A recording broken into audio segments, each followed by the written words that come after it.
হঠাৎ যদি কোথাও প্রিয় মানুষটাকে দেখে ফেলেন, আপনার বুকের মাঝে শুরু হবে চিনচিন ব্যথা। আপনার নিজের অজান্তেই চোখ দিয়ে পানি পড়ে যাবে। আপনার মনে প্রশ্ন জাগবে, এটাই কি সেই মানুষ যাকে আমি আমার সবটা দিয়ে ভালোবাসতাম? প্রিয় মানুষটা অন্য কারো হয়ে যাওয়ার পরও যদি কোনো সময় তার সাথে দেখা হয়, তখন আপনি নিজেকে কিছুতেই সামলাতে পারবেন না। হ্যালো এভরিওয়ান, কেমন আছেন সবাই? নিশ্চয়ই আপনারা বুঝে গিয়েছেন আজকে আমি আমার শ্যুটের কিছু দৃশ্য দেখাবো, যেটা হচ্ছে আউটডোর। যদিও এখন শীতকালে হচ্ছে সান একদম কমে পাওয়া যায়। অল্প সময়ের মধ্যে সন্ধ্যা বা চারদিকটা অন্ধকার হয়ে ঘিরে আসে। আমরা একটা জায়গা সিলেক্ট করলাম, ওইখানে গিয়ে দেখি খুবই সুন্দর একটা পরিবেশ গড়ে তুলেছে ওনারা। এটা দেখে নিশ্চয়ই গ্রামের কথা মনে পড়ে যাবে। আনন্দের বিষয় হচ্ছে কি জানেন, ওনাদের মধ্যে কোনো হিংসা নেই, নাই কোনো দ্বন্দ্ব।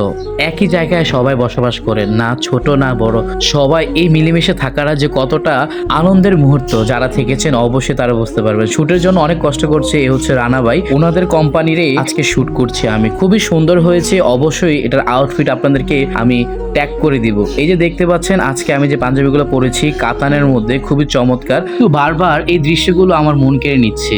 কত সুন্দরভাবে নিজেরাই রান্না করছে নিজেদের খাবার।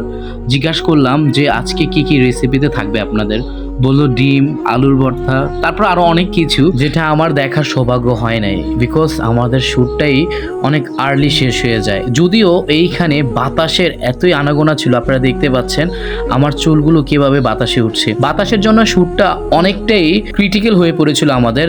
আর হচ্ছে সানের ব্যাপারটাও কি বলবো, শীতের সন্ধ্যা বা শীতের বিকালে সানটা পাওয়া খুবই মুশকিল। এই যে দেখেন ওনাদের যে ঘরটা, আমি আপনাদেরকে বারবার কেন দেখাচ্ছি, কারণ এইখানে অ্যাকচুয়ালি যদি একটা রাত আমি কাটাইতে পারতাম, মনে হচ্ছে আমার জন্য খুব স্মরণীয় থাকতো। বিষয়টা শুনতে হয়তো অনেকের হাস্যকর মনে হতে পারে, না এটাই সত্যি। দেখুন, ওনারা পরিষ্কার পরিচ্ছন্নতা পানি অনেক দূর দূরান্ত থেকে নিয়ে আসে খাবারের জন্য। ওনারা, আমি একটা জিনিস ফলো করলাম, সেটা হচ্ছে কি তারা যেখানে থাকুক না কেন খুব স্বাচ্ছন্দ্যবোধ করে পরিবারই থাকার জন্য। হয়তো অনেকে ভাবতে পারেন যে ভাই আপনি ভিডিও করছেন, শুট করছেন কোথায়? আসলে আমি শুটের ফাঁকে ফাঁকে ওনাদের কিছু বেস্ট মোমেন্ট আমি আমার ভিডিওর মাধ্যমে তুলে ধরেছি। এই যে দেখুন কাশফুল, বাতাসের আনাগোনা তো আপনারা দেখতে পাচ্ছেন। এই হচ্ছে আরো একটা পাঞ্জাবি, খুবই সুন্দর পাঞ্জাবির কালেকশনগুলো আপনারা পেজে অবশ্যই দেখবেন। এখন ওনারা হচ্ছে ভাত রান্না করতেছে, যেটা আমি আপনাদেরকে প্রথম দেখিয়েছিলাম।